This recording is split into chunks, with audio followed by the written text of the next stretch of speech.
Hey folks, Joshua here. Welcome back to Pathfinder Wrath of the Righteous. We are back in camp, and I have done a little bit of inventory management to scrounge up a few thousand more gold because I think we're about to spend a lot of it. But also, Nura is here, our little camp historian, I guess, or intelligence officer. I'm not sure exactly what she's doing, but let's have the commander here meet with her. Oh, Knight Commander, how can I help? There's much I can do, just ask. Nura looks at you with eyes filled with enthusiasm. She's holding a notebook and a traveler's inkwell. Tell me about yourself. Oh my, I could tell you so many things, and you choose the most boring one of all. But all right then, about myself. Where are you from? Isger, a small piece of land that proudly calls itself a country, though it hasn't been independent for a single day in all the centuries it's existed. They have a lot of national pride, but all of it is borrowed. Always looking to the great day when they can at last be free from the rule of Cheliax.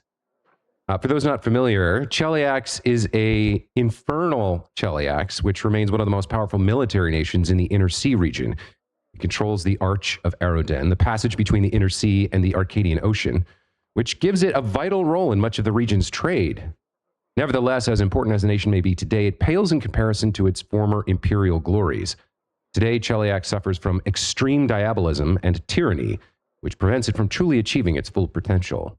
Internal observers, including the new nobility of Cheliax, firmly believe that Asmodeus and Hell serve Cheliax and assist in maintaining the power necessary for Cheliax to assume its rightful role among the leading nations of the Inner Sea. So lots of deals with devils, literally, in Cheliax. And Nura here hails from Isger, province, I guess, of Cheliax. These Gary love talking politics. If two of them start bargaining over beats at the market, you can be sure that they'll end up arguing about whether an independent Isger will be a monarchy or a republic. I've always found it funny to listen to, and a little disgusting. You see, there are a lot of us halflings in the country, but very few citizens. Most are slaves. I was lucky. I've always been clever ever since I was little, so they sent me to school instead of making me do the grunt work. They taught me to count and write, and I was sold as a secretary to Lord Axelar Tresbot. He's the one I left Isger with, never to return, I hope. How did you come to serve Queen Galfrey? I was a slave of Lord Axelar Tresbot in Isger, my homeland. Okay, that's a little redundant after what we just read, but okay.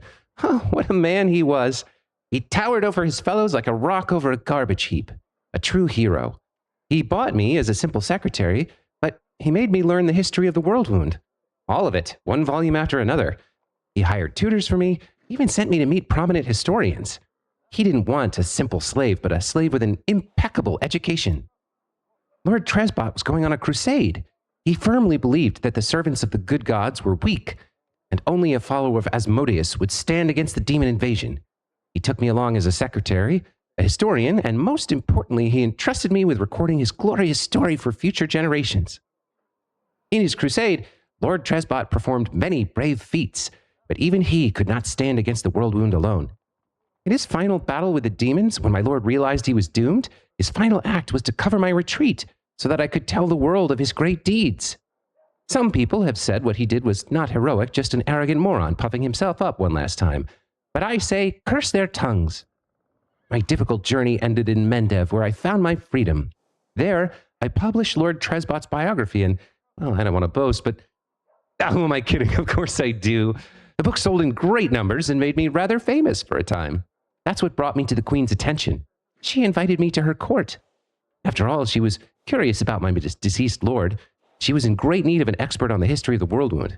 I hope you'll find me useful as well.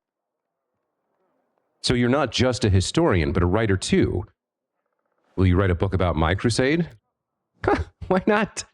As soon as we finish off the demons, I'll get right to it. Just take care that you don't end up like Lord Tresbot. Are you a worshipper of any kind?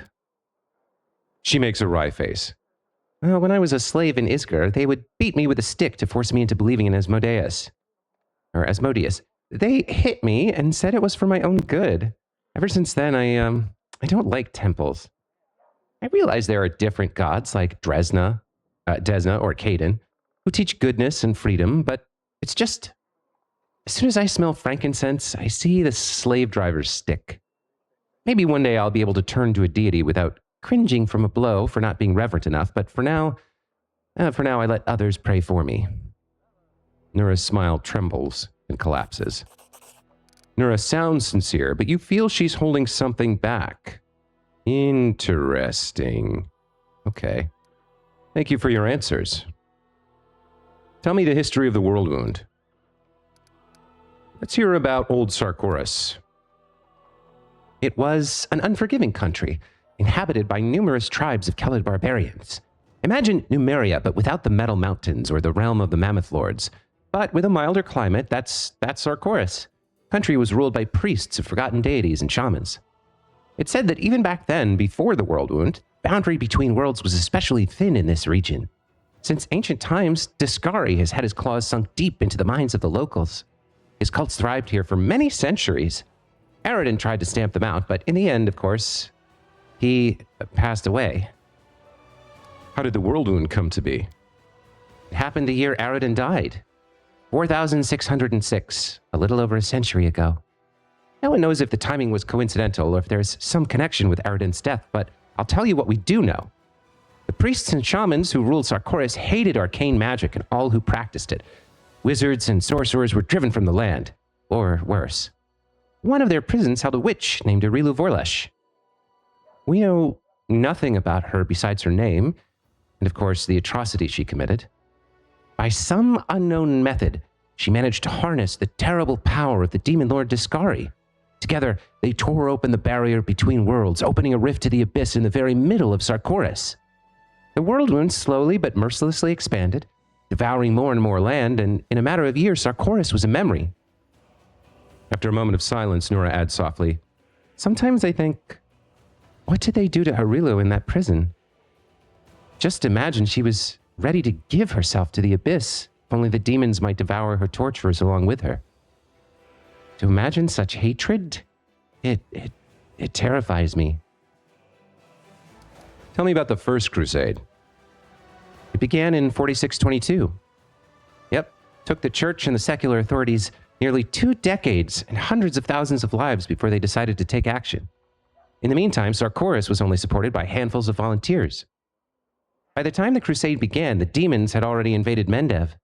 The crusaders pushed them back in what must have seemed a total triumph at the time, the forces of good easily crushing the demons on all fronts. They erected Dresden on the lands they conquered, an indestructible fortress and the capital of the Crusader movement. In 4630, 8 years after it began, the First Crusade was declared victorious. It was the first triumph of the Crusaders, and unfortunately the last. Tell me about the Second Crusade. In 4638, the whirlwind suddenly started expanding and a new wave of demons appeared. The Crusaders were all but delighted. Last time they'd routed the forces of the Abyss and they welcomed another chance to prove themselves. But this time, everything was different. Instead of scattered gangs, they faced a large and organized army. Dresden was besieged. The Crusaders lost all the lands they'd won back before. They had to retreat, and all that remained of Sarkoris was left to the demons. But while the monsters were devouring the unprotected lands, the Crusaders erected a chain of ward stones along the border with the world wound. We have Iomide and her herald to thank for their help.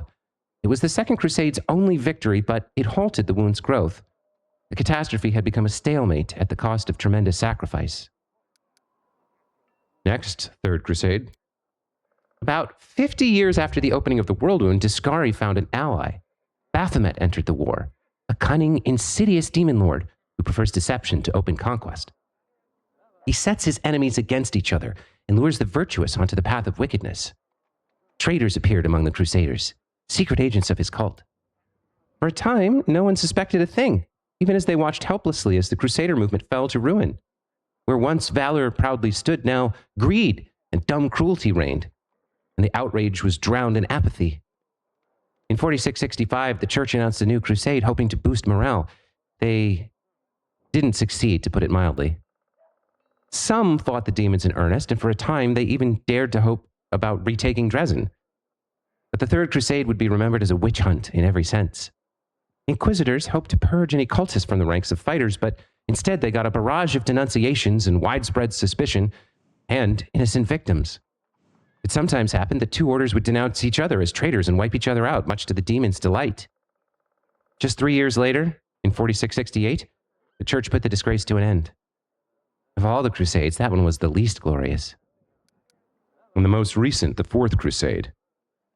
Of course, the demons had no intention of sitting quietly caged behind the ward stones. They kept attacking Canabras, trying to reach the stone and destroy it, or just scratch its surface. Or if even that wasn't possible, befoul it. The Crusaders drove the demons away from the city again and again, and the Fourth Crusade would last for 15 years, an exhausting study in positional warfare. The demons attacked, and they were pushed back. Crusaders went on the offensive, but were forced to retreat. And all the while, the losses were tremendous. The Fourth Crusade's only achievement was that they didn't let a single wardstone fall. They didn't retake a sliver of land, to say nothing of Dresden. So many lives just to maintain the stalemate. You can imagine how that affected morale. You probably heard about the wound I have, the one that sometimes opens on my chest.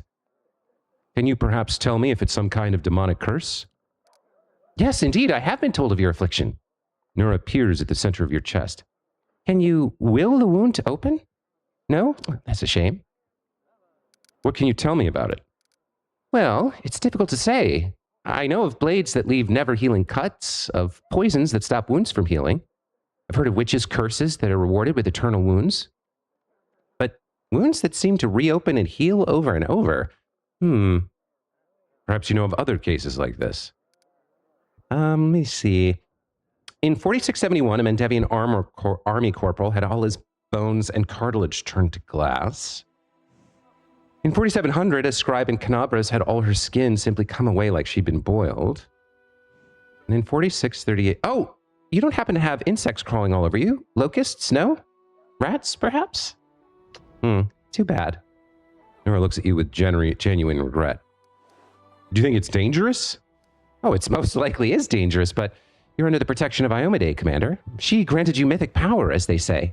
Surely the Inheritor would not leave you to face this alone. Have you perhaps noticed that the wound opens at moments when you waver in your faith? Perhaps it's triggered by doubt? Frowning, Nura looks at you with sincere concern. Thank you for your answers. I'm sorry I couldn't tell you anything useful. I'll be sure to study this matter, consult a few of my encyclopedias. If you have any questions, come back. Okay. Follow me. So we've met with Nura and exhausted her dialogue, which is good. We do need to speak to Sela as well about what just happened with the Order of the Cart.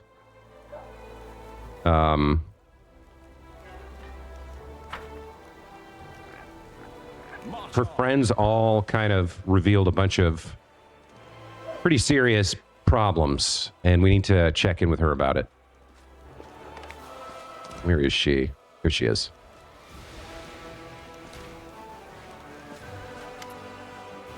Sela looks sad and pensive. It's good to see you. Get this, Janna, the one who ran away when we were attacked by demons, never went back to her unit. She was seen running towards Numeria. Looks like she deserted. Anyway, that's not what I wanted to talk about. Well, and not the only thing. Since our raid on the Houndhearts camp, I've had this sinking feeling that I made a mistake. Dragging you into this, I mean. I should have known that a raid along the edge of the world wouldn't be so easy. But mostly I was wrong about a lot of people. About Janna, who lost her nerve and abandoned her friends. About Curl. I knew he was a thief, but I really thought he turned over a new leaf and deserved a little compassion and trust. And Orlan, I thought we were kindred spirits, friends through thick and thin, but looks like I was wrong about him too. Sela looks at you closely, waiting for your answer. Don't lose your trust in people. You've made a lot of mistakes. Your ideals were mistaken from the start. It's your life, your problems, your choices. How does he feel about Sela, right? I think, so there's a utilitarian part of Orlan that looks at his party members as strategic assets. So I think he's getting close to some of them. I think he quite likes Camellia. I think he likes Ember. I think he likes Woljif. Sela's a little on the lawful side for him, but he's got a soft spot for her too. It's just not maybe as pronounced as for some of the other folks in the party. But still, he knows that her strength comes from her conviction. So I think he would want to reinforce that part of her psyche that makes her strong. He can handle her. He's the party leader, so he can listen to her advice and let her feel comfortable in her convictions. while not being governed by them. So it's better for her, I think, to be a little bit naive, to be a little bit too trusting, because that's where she shines. That's what she brings to the party. So I think the good option here does make sense. Don't lose your trust in people, Sela. So what if you made a few mistakes? It's no reason to give up on your ideals. Somebody has to show people that there's a better path. Sela's expression brightens.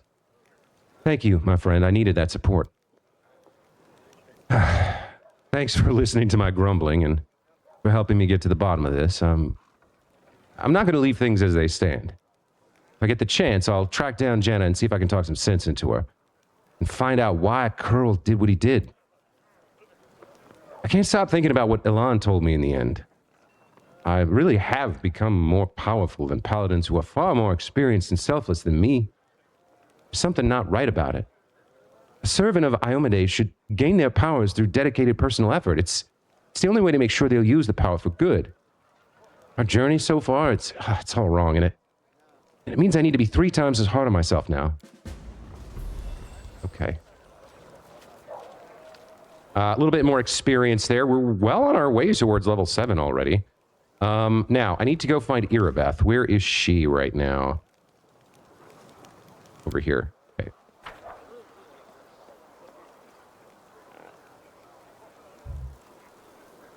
So right now I have 3,300 gold pieces or whatever. And I think we're going to have to import some more folks, and I'm going to have to spend a little bit more than that on finances for the army as well. All right, let's pay. And with that, we have to head back, I believe, to the world map and figure out where we're going next and also spend some money. So, how do I get out of here? Like this, I guess.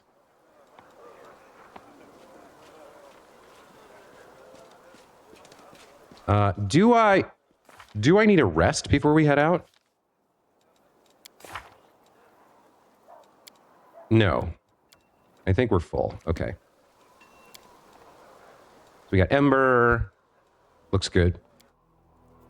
Okay. So back to the world map.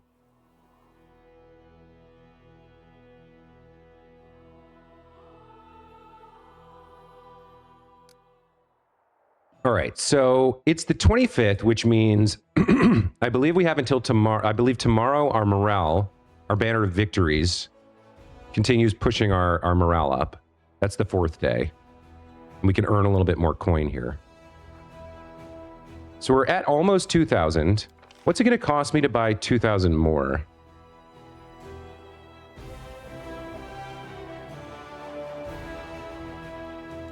Plus 2,000.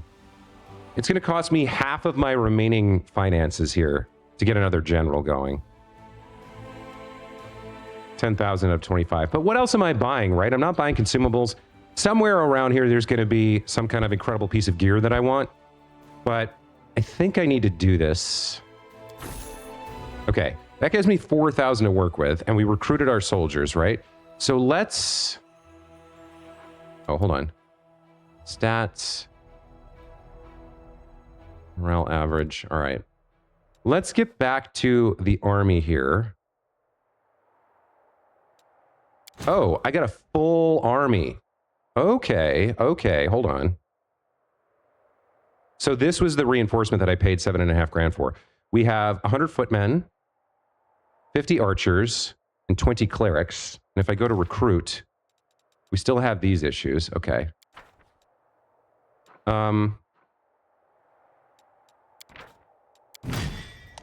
Merging and splitting units. If 2 of your armies stand next to each other on the global map, you can transfer units between them by clicking the button that appears next to the army's name. Upon exchanging troops, the number of movement points of each army will become equal to the lowest value among the 2 armies. Clicking the I button next to the army's name on the left will take you to the army's management screen. Here you can set your unit starting positions at the beginning of combat.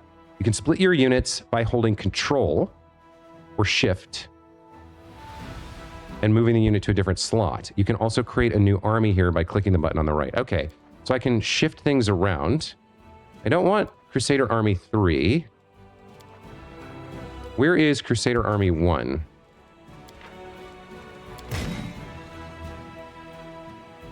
Are they not in the same place?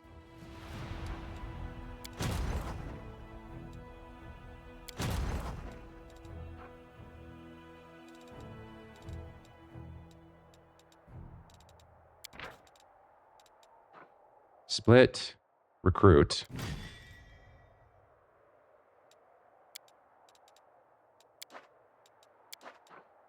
How do I swap between these two, though? I can get a general. This doesn't make sense. I don't want a third army. I want to trade stuff around with Crusader Army 1.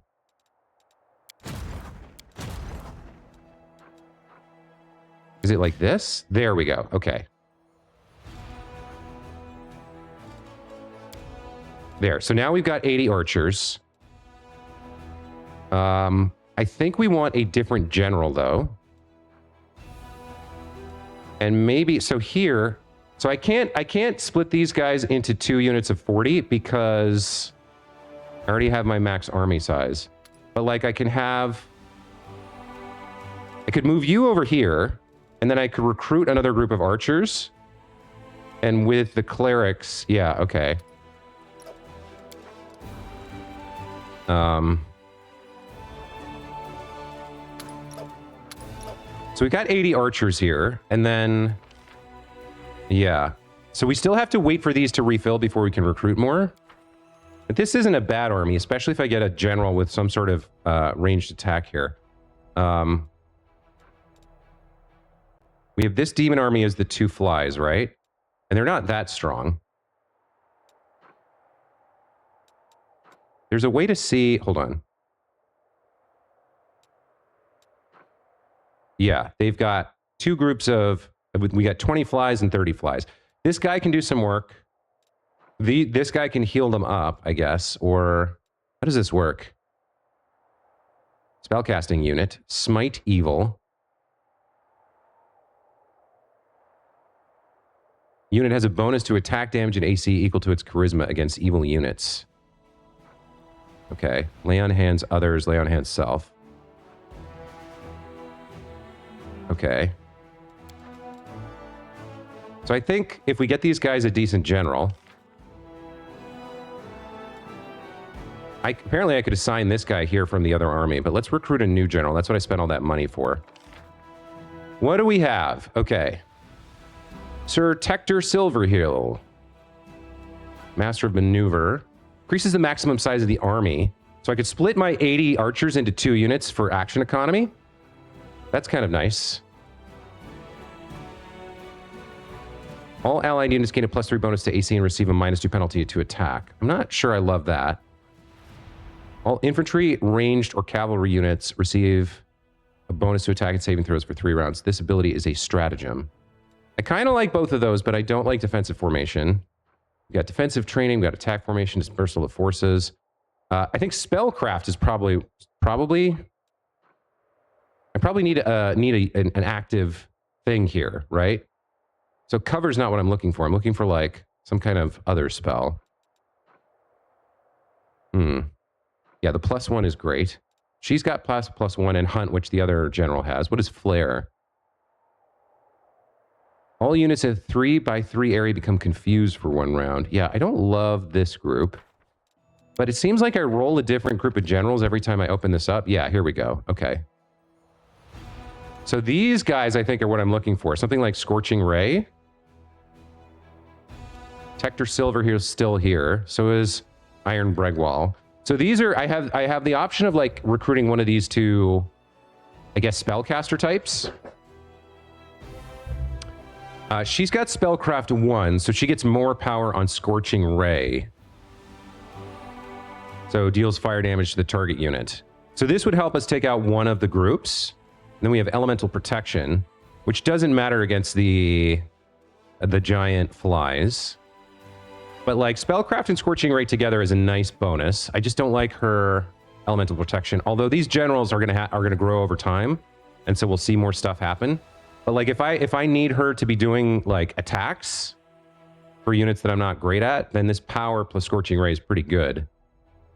Magister Pilkware here has Cause Fear, which is a penalty to combat morale, which I'm not as fond of. I think I want one of these guys, but let me roll this a couple times, see what else I can get in here.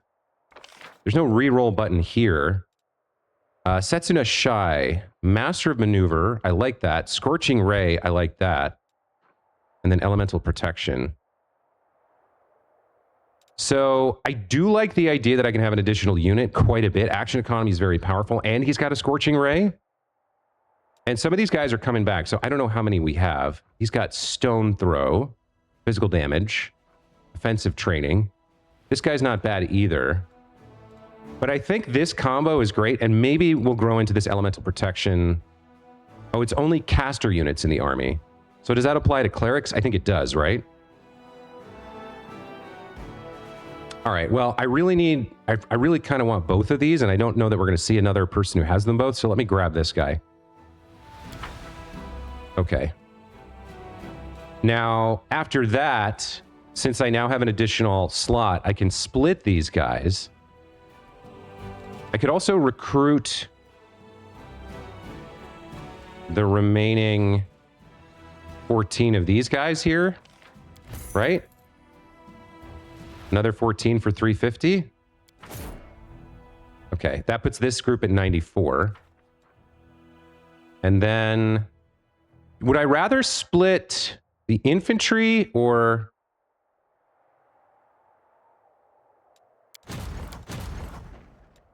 So what happened to my other general? I guess it doesn't. I guess she's in a barrack somewhere. I think for the one army, I'd rather split these guys. How does this work?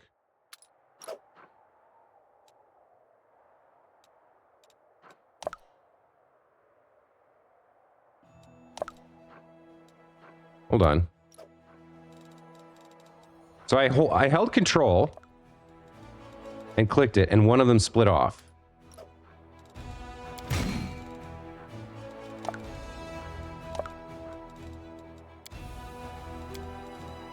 Okay. Okay, if you hold shift, it splits them evenly. Perfect. Okay. So I'm going to want you at the front line. Probably with the archers. And I want you at the back to fight this giant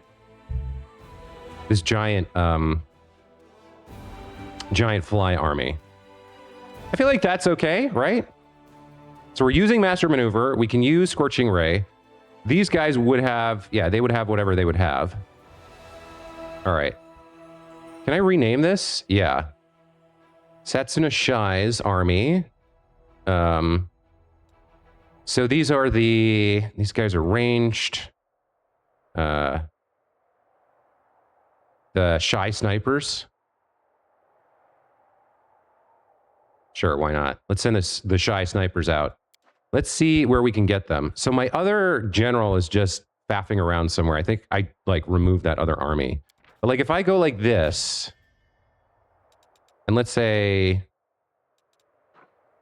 I send. Let's just try this, because I can fix this. That's not what I wanted to do. I have to drag this guy over. Split him out, right? Now, yeah, this guy's still around. Okay. So I can get back that guy when I want him.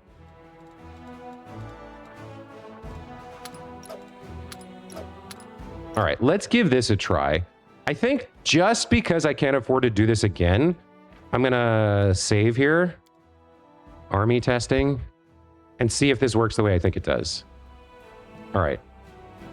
So we're going to go up to this demon army over here. There's also these little forts on the map. I don't know what those are about.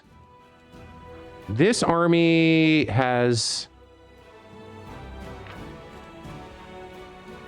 Okay, he's got 30 cultists, 10 cultist fighters, and 3 brimracks. All right. I think we'll start over here, because we've planned for this army. Let's move. Journey will take 18 movement points. Okay, we've got 40. So I haven't been up this path yet, but that's okay.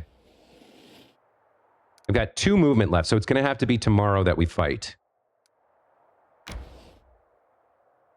Now, what does continue do? Army has no movement points left. Okay. So we'll leave you guys there on the march towards this demon army tomorrow. We're obviously not going to fight this nonsense on a 3 to 4, but we'll clear out this group and then backtrack and maybe go to the river here. Yeah, I like that. Okay, let's switch over to the party and get on the move here. So moving this group advances time. Okay, I guess we rest in the field here.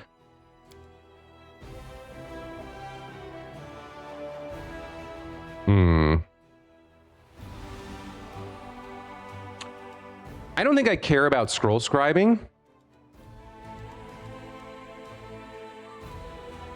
I think camouflage is quite important here. Let's put our boy Waljif in charge of camouflage. Sentries raise the night alarm. Shift 1 can be you. Shift 2 could be you. And then I do want the spicy pastry, I guess, if I can get it.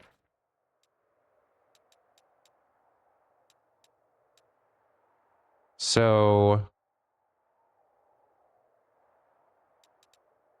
Seal is protecting us. These 4 are busy, which means it's only Wenduog or no, it's only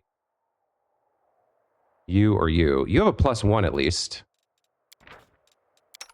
So we can at least get a +3, trying to get our spicy pastry on. We can ignore scroll scribing. We have Night Watch, very good camouflage, and protective rituals, right? So +18 is fantastic. We're just trying to beat a 10. So so that's an automatic success? Huh.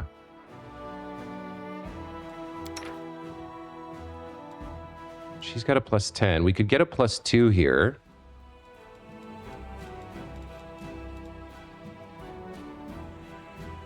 So the Night Watch starts out awake and doesn't have to wake themselves up, right? That's the point. If we get attacked with an 18 DC, feels like we won't get a surprise attack.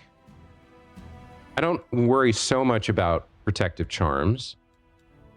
Let's see about, so for alchemy, yeah, let's put you here. And then we can put you here, I guess. That seems better. So we should get this pastry here. So we roll a d20 plus 12. If we roll a 3 or better, we get our pastry, I guess. If we roll a 5 or better, we reduce the corruption. And we automatically succeed on camouflage. Unless, I guess a nat 1 is still bad. All right. My sword is an extension of my arm. My sword is an extension of my arm. So, is my plumage an extension of my head? Focus, Sela. Okay. We got our spicy pastry. Did not have an attack. No corruption. Continue onwards. Okay. So it's still the 25th. If I switch back to the army, they have not regenerated their movement points yet. Okay. Fair enough. Let's keep moving with the party. And we'll move behind the army to check out Nightingale Grove here. This inconspicuous grove near the border of the World Wound is nearly untouched by the foul energies of the abyss. The rare traveler who dares pass through here can enjoy the songs of the nightingales in the trees, only to remember too late that the last birds fled this region long ago. What are we going here for? Do I have a quest for this? Nightingale Grove. Chili Creek. Kales is around here somewhere. Make it to Dresden. Nenio wants to go to the Nameless Ruins. Darren wants to go home. Or, well, the Inquisitor wants us to take Darren home. We have to find the lost relic of the Crusaders, which could be somewhere, and this could be what we're looking for here. Okay. So we're just exploring to see if the ruins are here or if we find one of storyteller's pages or something. Yeah, let's head to Nightingale Grove. Oh, I have to manually... Oh, random encounter. All right.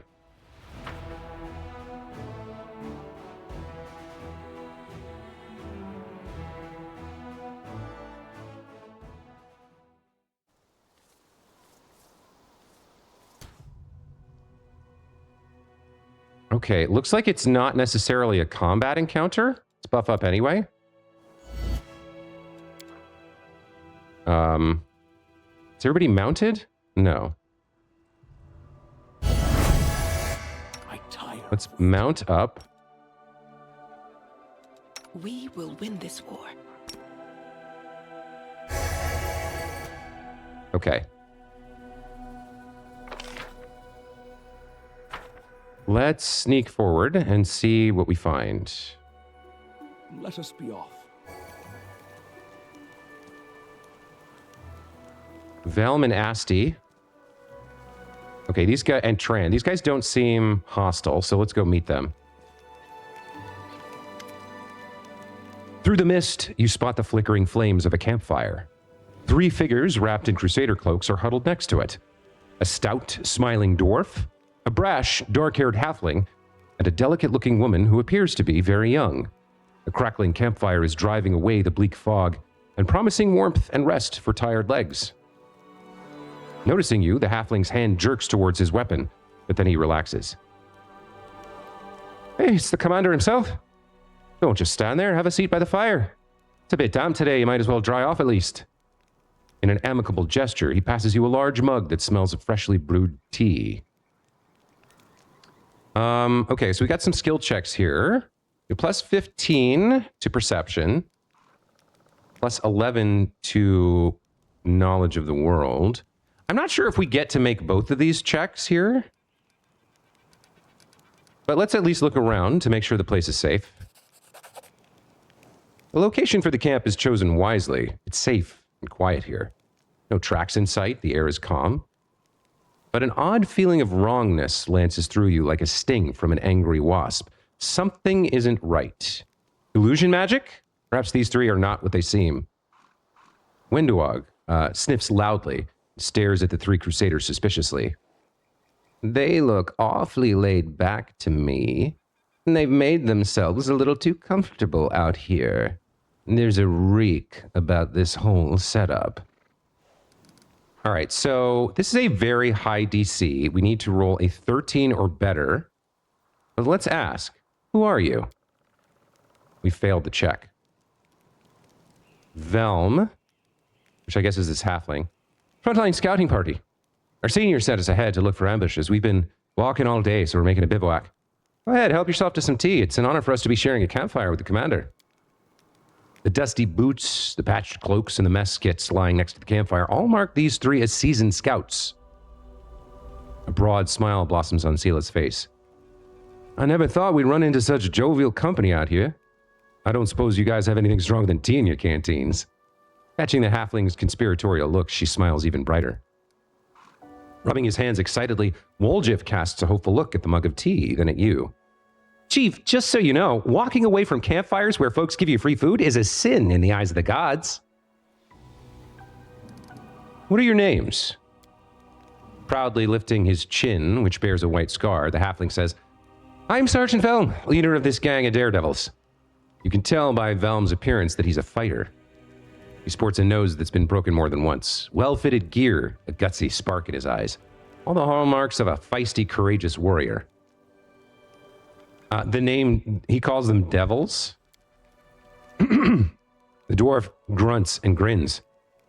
Why would you call our heroic squad a gang, Velm? I'm Tran, foot soldier, cook, quartermaster, and the mother hen of this lot.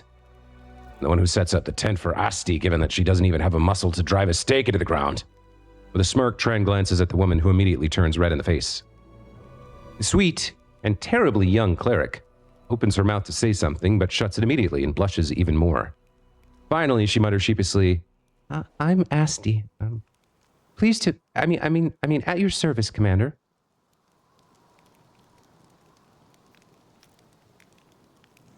Does he trust his gut here?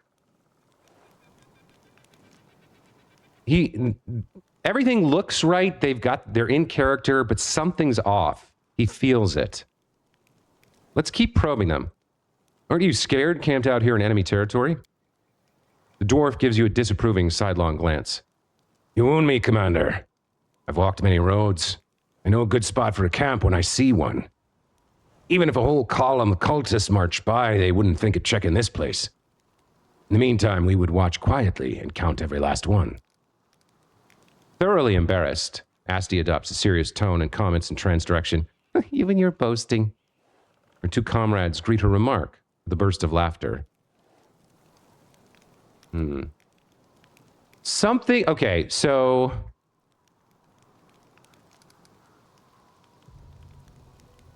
I mean, I'm not too worried about destroying whatever this ambush is, but I like the idea of trusting my gut here.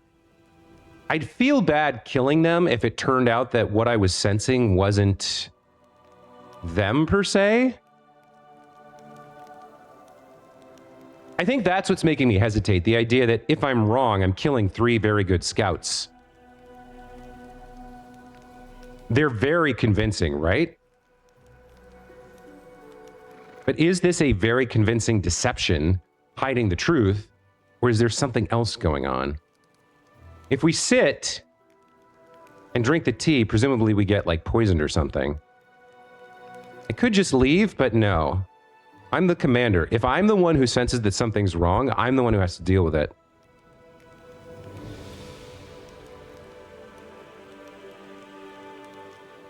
Yeah, this one's tough. This is a very well written moral quandary or encounter. I love this a lot, actually. It's very, very difficult.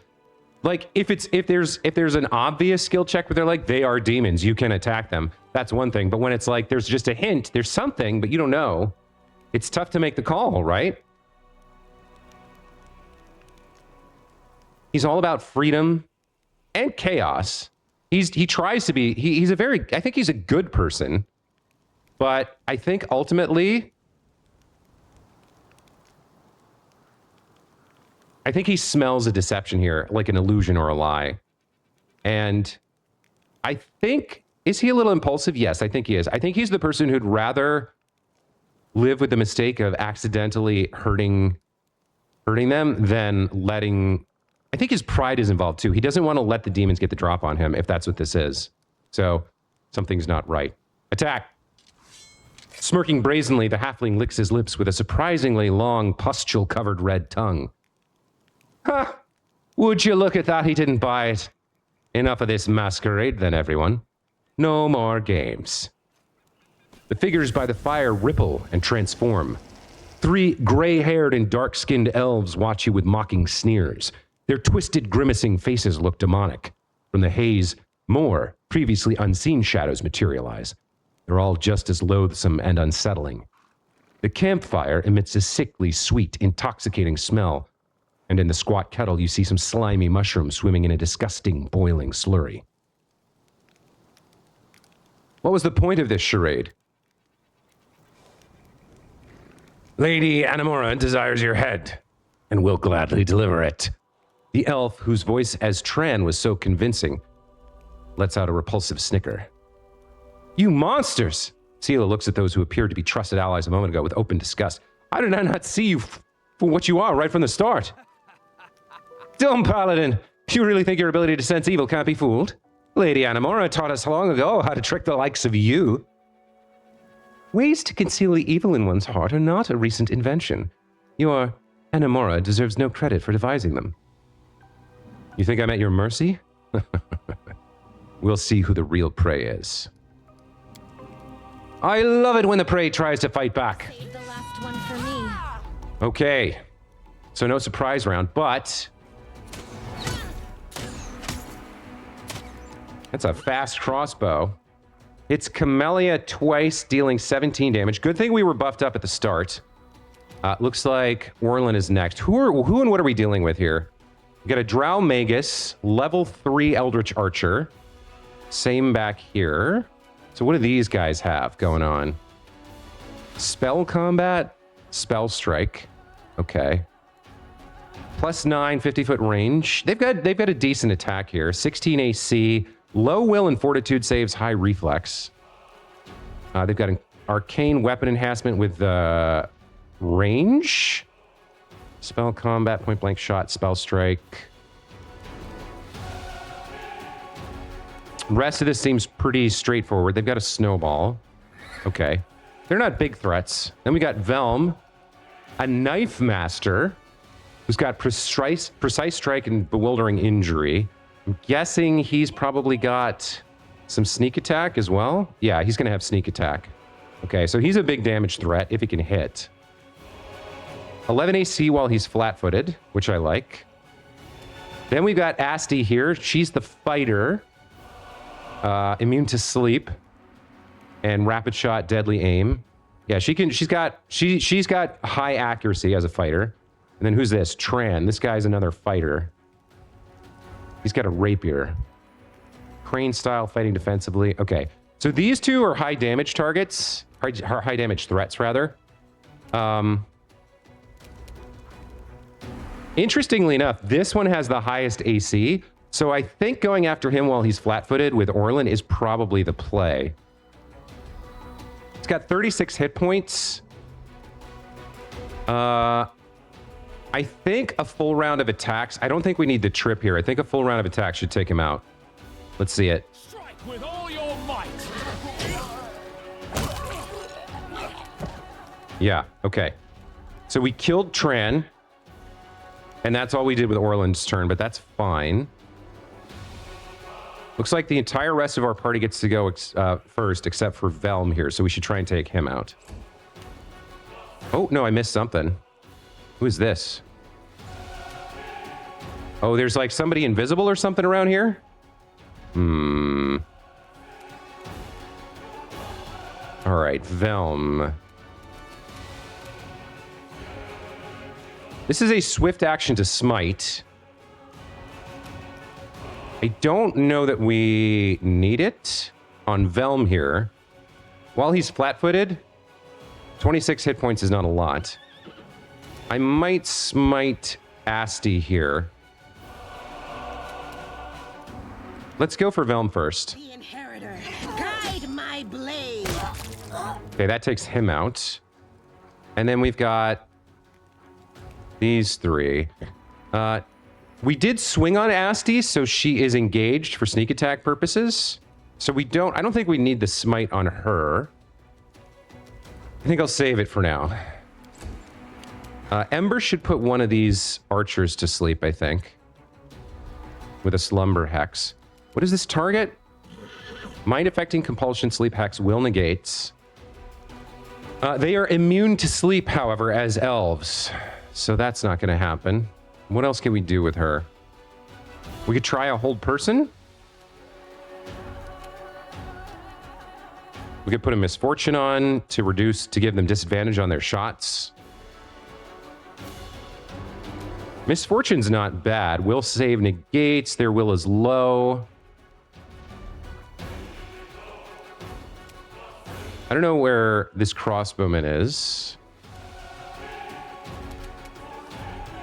Can't see them on the field.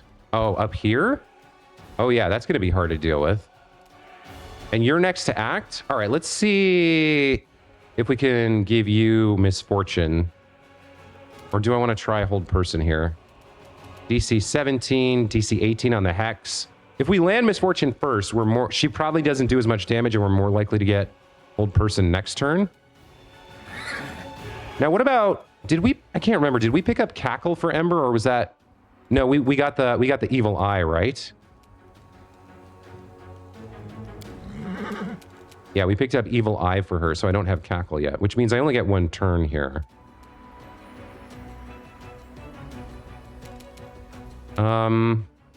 Pretty, +3 will save, so she needs to roll a 14 or better. 1 round per level can save each round. I think hold person might be the better play here. Let's try it. Let's see if we can make this happen.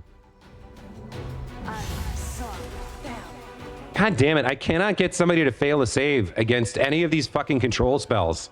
It's been like 4 episodes. Nobody's failed to save. All right, well, is what it is. Woljif, can you get there? Looks like you can to deal with Asti. You'll only get 1 hit, but Windwog can follow up. Cover me, all right? Pretty nice. Nice sneak attack. There's a Knife Master coming in from somewhere. All right, well, they're all dealing with movement because we sprung the ambush early, which is fine. Let's see if Windwog can take out Asti here. No match for me. 20 damage, sneak attack. Very nice. Good job. Okay. I think I do want her to move a little bit forward here. We're kind of bunched up, so I hope they don't have too many area effect, but it looked like the Maguses had like snowball, and the rest of these guys are physical. So I don't think we're too worried about bunching. Camellia, what are you going to do? You have like infinite amounts of crap. This one's next to act, so if we can disable it, that'd be good.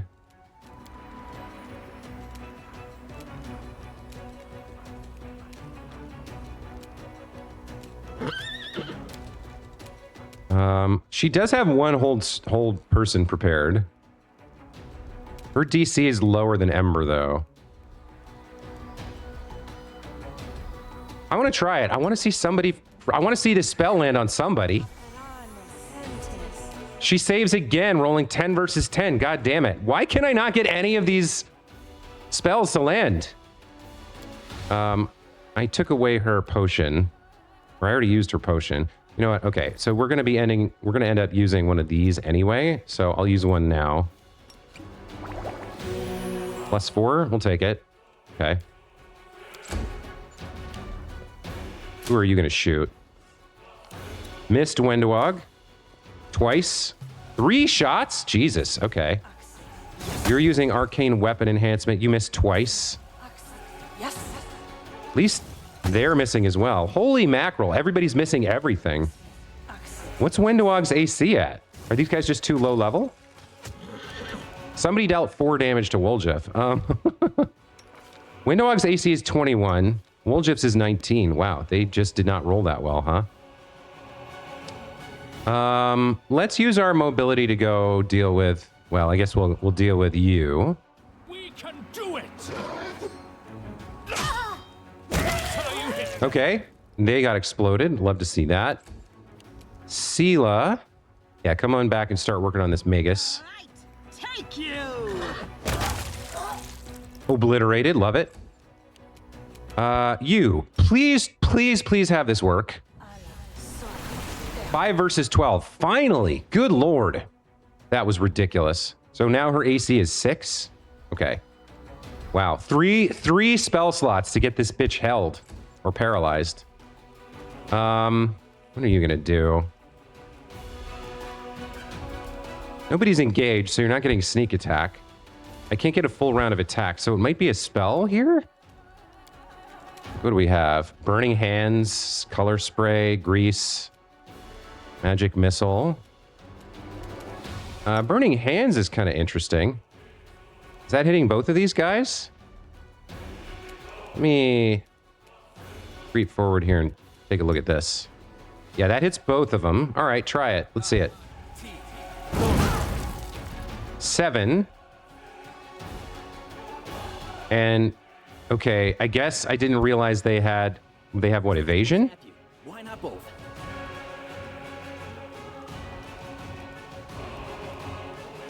Does Burning Hands not get does Burning Hands not get half damage? It says reflex half. 7 reduced. Oh, it was spell resistance. Distract them from me. Right, they have a level 9 spell resistance. Okay. So I see. I roll and add 6. All right. Good to know. Good to know. I'm learning more about my characters. That's all. That's all good. It's all fine. I guess delete this one. It's for you. Critical hit. I'll take it. Camellia, can you... Yeah, you can't get up there. You can get engaged with this Magus here, though. All right, go do that. I'll take that. I'll take that. You're paralyzed. Is she still paralyzed? What happened? Failed defensive, casting defensively check failed, so we get an opportunity attack.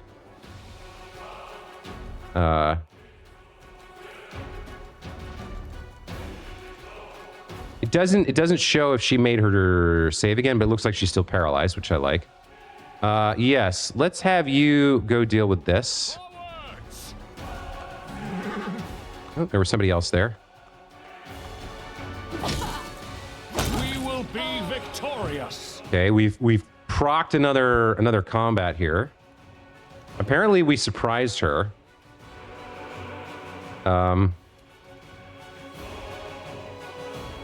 I guess we just run.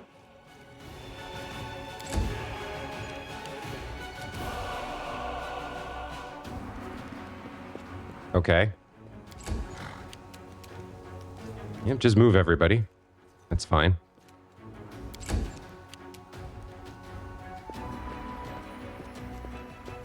Is there two of them? Okay. We won't falter. Go smack her up. And miss. All right. Hey, it's a surprise round, right? Into the What can you do, Sela? Critical hit. Nice. Hey, you're going to come in and do what? Wow. Meadow. Girl, not cool. Can I hit you? I can. Let's do that then. Missed one, nat one. Love that. Stop hitting my horse. We'll just get in there. Okay, you're gonna have to spell here. Cast a spell. Let's just throw a cantrip. Let's throw an ignition here. Nat 1. Wow. Okay. Yeah, Camellia just run in. I'm not too worried about this fight. I mean, Meadow took some damage, but Orlan's about to wrap things up. I think I'll just even skip her turn. Strike with all your might. Hey. no glory without risk. All right. Okay. Sprung the ambush. Pretty good fight. Let's take all the goodies and explore this area a little bit. Let's get everybody back together. And let's buff up so we have our temporary hit points and whatnot. And then do I want to heal Meadow? I think I do, right? We've got some scrolls and whatnot. Cure light wounds.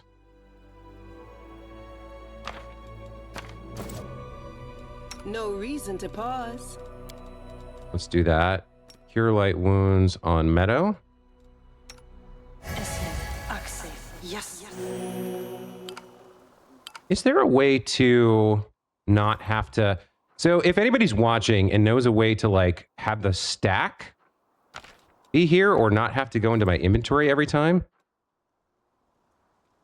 I would love to know about that. Yes. But we might as well use these scrolls. It's what they're for, right?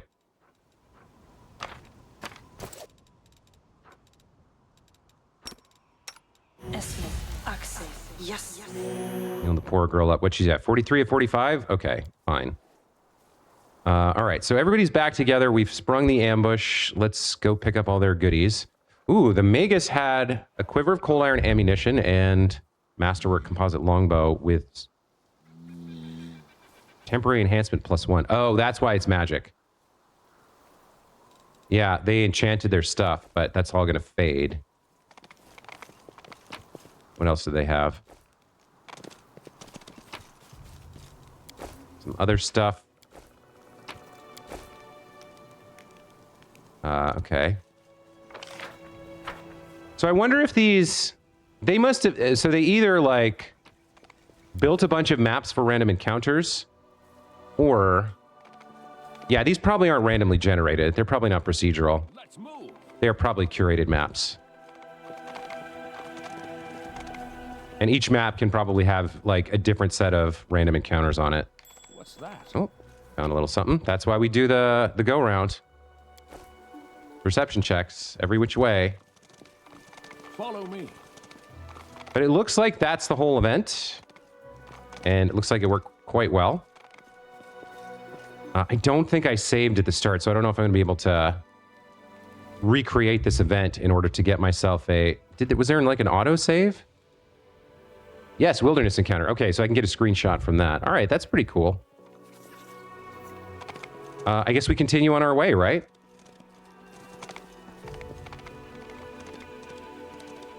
I think it's up here is the exit. Yeah, there we go. Okay, back out on the road.